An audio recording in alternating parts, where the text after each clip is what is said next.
And now let's turn to the second big housing story of the day, because the government has ditched plans to reform the leasehold system amid reports of a huge battle going on between the Housing Secretary, Michael Gove, and the Treasury.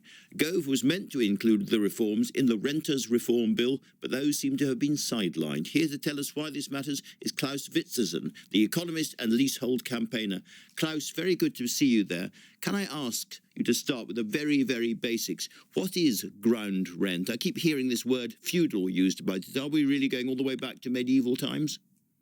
Pretty much, yeah. So a ground rent is something that leaseholders pay as a part of the long-term contract they have with the freeholder.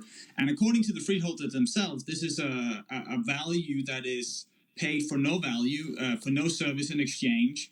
And quite often these ground rents are either doubling or they increase with inflation over time.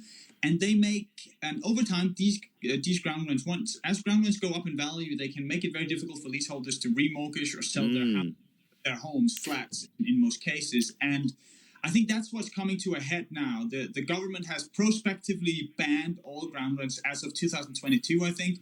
But now the big discussion is about the ground rents that already exists, what to do with them. Michael Gove wants to eradicate them completely, but the Treasury is pushing back. So, to explain it further, I am lucky enough to own a couple of fields in what is now North London.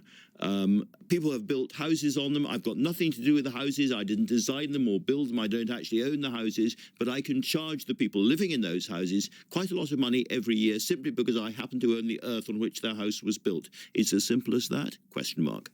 It's as simple as that. And what we need to understand is that a lot of new built developments and houses, developers will then sell on the flat or a house in some cases, but they'll retain the financial interest in the land. And that financial interest then allows them then to extract ground rents. And that's what's coming to a head now. So it seems a sort of political and economic slam dunk to get rid of these things. But Michael Gove has run into huge trouble. Why? He's running into huge trouble for two reasons. First of all, because there are very strong interests, obviously, that are invested in ground rents, and they're now putting a lot of pressure on the Treasury to basically push back against this, the plan that Michael Gove has to eradicate the ground rents such as they are. And the second bit is legal, but it's important. What the freeholders are saying is, if you do this retrospectively, if you eradicate the ground rents, you are violating our property rights, and we will sue the government. And some people who are listening or watching this might have heard, estimates that it's going to cost the government £40 billion, or the taxpayer £40 billion.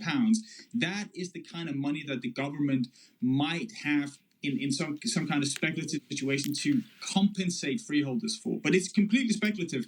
Nobody says they're going to sue, and nobody says they're going to win if they do.